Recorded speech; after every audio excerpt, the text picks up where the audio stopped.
Hello everyone, and I figure since I'm getting into Yu-Gi-Oh! As a sort of content market on the channel, I figured I should talk about something that's coming up at least in like a month. Probably not going to get it exactly October 1st like they would like to have us believe the ban list would do.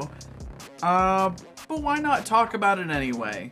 Because we're probably going to get it, I'd say, around this time next month, probably around October 10th, because they're never completely on time, those rascals at Konami. So, I'd like to now show, I've loaded up in Dueling Book what I want to talk about for the ban list. This does not mean that this is all bans or what have you. I'm going to talk about each card on here individually and where I think that I should put it on the list, because these are the only cards I think should interact with the ban list. Basically, this isn't necessarily a prediction, though. If any of these do get hit, I would like my good boy points. You can put them in the comments of this video after the ban list goes up, but I will more than likely do a reaction to that as well. So we're gonna talk about what's up here first, and I know you guys are. We're gonna talk about what's up here first, like I just said. We're gonna talk about the biggest ungus here. Why is MrBeast interacting with the ban list? I think it's fine for MrBeast to come back to 1. We've got a lot more broken shit than this. It's a once per turn pop on either player's turn, which literally Phantom Knights has that if you use the rank up spells. It's come on. And who thinks that continuous spell and trap cards other than floodgates are things that we're going to see that much of? And now we've got such strong options for all 3 of these, and you can only make this immune to 2 of them. If you make it spell and trap cards, guess what? So your opponent summons Dragoon, pops it immediately. Guess what? This thing can get beaten over by Dragoon and most of the boss monsters in this game. So not really an issue, because a lot of these boss monsters that can also beat over it are immune to card effects, so it couldn't even be popped by MrBeast, the True Dracoslaying King. So I think it's okay for him to come back to 1. Definitely not 3. I'm not going to pull an MBT and make myself look like an idiot. No, I love him as a content creator, so I'm not going to get too mean. Sky Striker Mecha Modules Multi-Roll. This card is one of 2 of the Sky Striker engine that should be either banned or the other put to 1. This should either be put on the ban list, because it not only makes it to where your spells can't be responded to if you send something to the graveyard, meaning that your opponent has no interaction with most of your deck if you play Sky Strikers, and then it recurs things in the end phase. You can get spells and set them on the field with different names up to the number of Sky Striker cards you activated, and then you banish them when they leave the field. Now that does mean that card goes away after it's used again, but it just sort of makes your entire, like, 60% of your deck as a Sky Striker player, just every turn you get at least one of each of those back. And as somebody who's played against Sky Striker a lot, this card is a menace, and I don't really think that it should be around if we're gonna have things like Engage coming back to 1, or things like Kagari at 3. Either multi-roll gets banned, or I think Kagari comes to 1, because you've got 2 things in the deck that recycle your cards. However, you can only special summon 1 Kagari per turn, and that's fine, but I feel like you should only get that 1 Kagari for the game unless you reset it with something that puts it back from the graveyard into the extra deck, which is not that plentiful of an effect in the game of Yu-Gi-Oh! As it currently stands. So that's my Sky Striker rant. Next. So basically, now that I've covered it, banned or put to 1. A lot of these are going to be one or the other. So, take from that what you will. Double Iris Magician. Just put it to 3. Not causing any problems. It's whatever. Skullcrabat to 3. If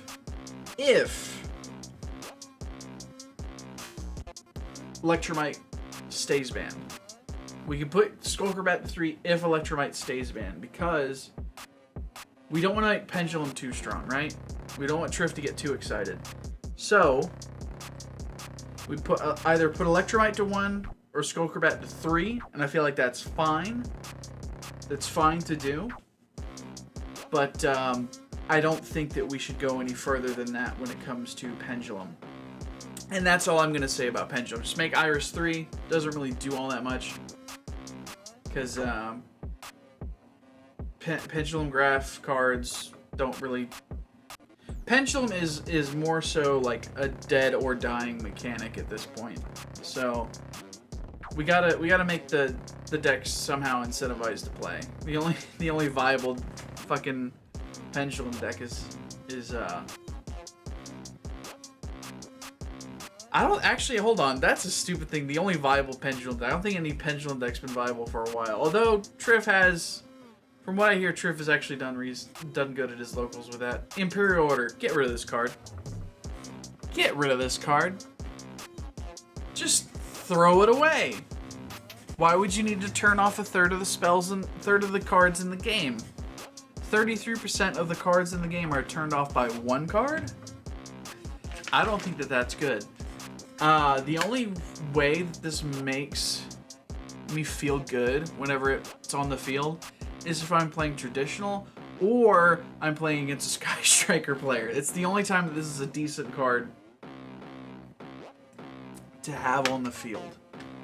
Is one of those two situations. And then if we get rid of these, guess what? This isn't even needed. Because there's a lot of decks that their engine is a lot of spell cards. Sky Striker's one of them, but we don't want to talk about Sky Strikers anymore. We've already talked about them. Sky Striker players don't exist for right now. The room already smells better for it. Why would you want to bring them back up? Call by the Grave. With the amount of hand traps in this game, the fact that we only have 2 cards in our entire deck to deal with them, one being DD Crow and the other being Call by the Grave. The reason I don't think DD Crow should come back, is DD Crow at 3? Let me see. Crow. Yeah, DD Crow's at 3, so like why isn't Call by the Grave when DD Crow has more utility? Also, this prevents you from being hand trapped for the rest of the turn, so I guess that's why it's at 1. But either have it be semi-limited or have it come back to 3. I feel like it's fine. My prediction would be a semi-limit, but if I got completely what I wanted, it goes as 3. Because there's so many cards whose engine takes up most of the deck, and they can't really stuff things with other hand traps, so they have to run things like Call by the Grave. And then it gets hit to 1, we can't play it. It's the same thing with Red Reboot, although Red Reboot has a lot more impact on the meta currently because it shuts off entire decks that are like trap decks. If you're playing Paleo in 2021, which by the way, what the fuck is wrong with you? You're not getting to play if you get hit with 1 Red Reboot. Because you can't activate trap cards for the rest of the turn. It's on the text. If you're playing Eldritch, most of your deck is turned off if you get hit with a Red Reboot, and then you just have to sit there and pass. You just set your trap cards and you pass. Although it does give you a search of a trap card, so maybe not that bad. But yeah, that's why this should come back to either 2 or 3, because although putting it to 2 sort of abolishes what I'm going to put, what I'm going to say later on here. So we've talked about everything up here. What is this little side deck part and why is it not in here? Because I feel like these are things that are not going to be touched, but I would like them to be touched. These, I feel like it's possible to touch, except for MrBeast, so he should ideally be down here. I don't think Konami wants to bring MrBeast back at all, because it sort of impacts their bottom line in terms of selling product, because the True Draco archetype That's a nice looking archetype, very aesthetically pleasing. Also, hold on, is Ignis Heat banned? No, Ignis Heat's at fucking 3, so that's fine. Because that's the other one of the power cards in the set. So, Mally. Here's what I don't think they're gonna do anything with Mally, because Dark Warrior, as like archaic as and well prehistoric as that naming would suggest, it's always been a strong deck from the very beginning of Yu-Gi-Oh! Dark and then Dark Warrior, and this sort of feeds into that engine. But at the same time, you really got no way of getting it in the graveyard besides like hard summoning it and then using it, because Foolish Burial's at 1, and I do think Foolish Burial should stay at 1, by the way. Foolish Burial should not come off where it is. You could even advocate that Foolish Burial needs to be banned. There's too many decks that take advantage of it that are current in the meta. Phantom Knights, fucking Tri-Brigades, a lot of shit. Lightsworn can even make a comeback if you put Foolish Burial to 3. Just pop down 3 wolves in your opening hand. And then you can go into some crazy fucking plays off of that, and you put down Lumina, you can just start the whole process again. It'd be... Oof. So, I feel like this is okay at 3, with how much we have to keep shit from being automatically tossed into the graveyard, except for things like Fusion Destiny, which we will get to later. Summon Limit. This is not a fun card. If you play combo, you know exactly what I mean. This is not a fun card. But I don't think there'll be any interaction with it. I do think it should not get banned, per se. It should go to 1, because I do think that control players should exist. They are the evil side of the coin. They are the tails to our heads. So I think it's fine if Summon Limit stays in the game, but I feel like it should go to 1, not get banned. Because it's a good tool for control. But like, if you have this in Imperial Order on the field, you're scum. I'm gonna tell you that straight up. Just stop playing the game at that point. Tri-Brigade Revolt. As somebody who plays Tri-Brigade Revolt, I know this card is a problem. This card is an issue. There's been so many times where I've either been doing test hands or I've been playing around on like YUGIOH Pro with some friends, and I resolve this card and it pretty much wins me the game. And then I'll have another one for next turn that'll win me that'll make me even win more, basically. This card doesn't stop your easy turboing out of 3 material Appaloosa, but it does stop you from going even harder in the paint on your opponent's turn, because you just go Appaloosa, DDL, Rugal, Revolt, pass. Because then on your opponent's turn, you use Rugal's effect, you use Revolt, and then boom. There's good luck, opponent. Like, you get your Shirag, you get more advantage for your turn when it comes back to you. It's just a really nasty card, and this would make it to where your opponent either has to hard draw 1 Revolt, or it's 1 and done, and then they can't play things like Pot of Desires that would like banish you from the top of your deck. Because you can't play your Revolt if you banish your Revolt. So that is pretty much it for main deck cards. Now we go into the extra deck. We've already talked about Kagari. It either needs to come to 1 or multi-roll needs to be banned. If multi-roll's banned, I'm fine with Kagari not getting touched, or really any of the Sky Striker extra deck monsters. Multi-roll is clearly a problem card, but it can be toned back a bit with Kagari at 1. Because you don't get 2 recursion engines in your turn. I'm gonna leave what you see next there, because those are big discussions. And I know this video is already 15 minutes, but I have a lot to talk about when it comes to the ban list. Danglong is fine. There are combo decks that go harder than this, and if you bring back Yang Zings, we're just gonna have a fun, talk about missing the timing. Danglong, not really that much of a problem. He's a tuner that you can make any level, so I guess you just pitch any like worm monster. It would interact well with like Kenyi and stuff, but at the same time, I don't think it's gonna break anything if you put it back to 1. Strictly 1. We're not putting it back to 3. But this is fine. This is a fine effect. I read it like 3 times before I put it on here, and I was like, this is all right. This is good. We can put it to 1.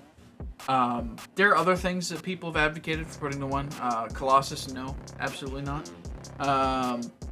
But here's where the conversation gets big.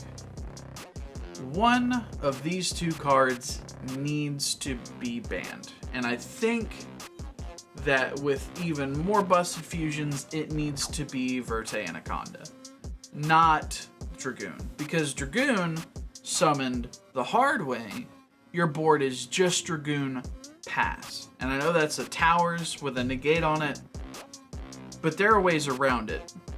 Like there's new Ghost Trick support that deals with this, by the way. You just chain block the normal summon effect off of Siren, and then you set the monster, and then you do your combo and you run over it while it's in defense position. There are outs to Dragoon. Lots of them. However, Verte Anaconda facilitates more than just Dragoon. Verte Anaconda facilitates a new card coming up in Burst of Destiny. If I could spell. Right, is this it? Yeah. Destiny Hero Destroy Phoenix Enforcer is a good example. This card, you can pop 1 and then pop your opponent's card. And your opponent's monsters lose 200 attack for each hero in your graveyard. So just by Verteing this thing out, you've already got 2 in your graveyard, so your opponent's monsters are losing 400 attack with a non-targeting effect. So guess what? On summon, this thing already almost has enough tacked out Dragoon. And if you're playing it in Hero with Verte, holy shit, what's wrong with you? But this, you can destroy it and then destroy a monster in your opponent's field, and in the next standby phase, you can put it back and then quick effect do the same thing every single turn. It's sort of like a Fire King Avatar Garunix, but easier to summon and easier to protect. Because guess what? If you're destroying it, I don't think you can really negate its effect unless you just want it to try again. Because it's not exactly funny to see Verte Anaconda and know that you're going to lose the duel. This card, because you can limit it to 1, but most people only play 1 because they get it to get their boss monster out without the downside of the spell effect that is tied to it, usually to pitch your Red Eyes fusion. And the reason that I think that it's fine for Dragoon to exist in the game is because you either have to use Red Eyes fusion, which turns off the rest of your turn, because you can't summon a normal summon anymore. A special summon. I kind of just use summon because that's what, you know what I mean. Yu-Gi-Oh players, we summon like 73 times in a turn. This is fine if you have to hard summon it. Even if you just throw down Poly and summon it that way, you've went -3 or -2 to summon this, and then you're gonna have to go -3 to use its effect, essentially. Which is fine, I believe. That you're using a bunch of cards from your hand at that point, and then if you're playing this that way, you've got to run 3 Poly, you got to run 3 Dark Magician, you got to run 3 Red Eyes if you want this to see the board every turn, or every game. So I feel like Dragoon here is not necessarily the problem card. I feel like Verte is the problem card. And I hope that you guys will agree with me on that, because I don't like confrontation. It makes me cry like a small little boy. So that is pretty much my ban list reactions. Pretty much, I feel like there's... most of this is fair, some of it's a bit out there, and it's really a lot for a ban list, considering that the last ban list really touched 7 cards and that's it. and gave us back 2. Because who plays Symbol Heritage? Come on, guys. But I think that's perfectly fine. This would make for a fun format. And that's really all I gotta say. This is probably not gonna be 20 minutes like this says it is. I'm probably gonna cut in a lot of dead air where I'm just thinking or spitballing. But thank you guys for watching. I hope you like and subscribe. And I will see you guys later. Goodbye.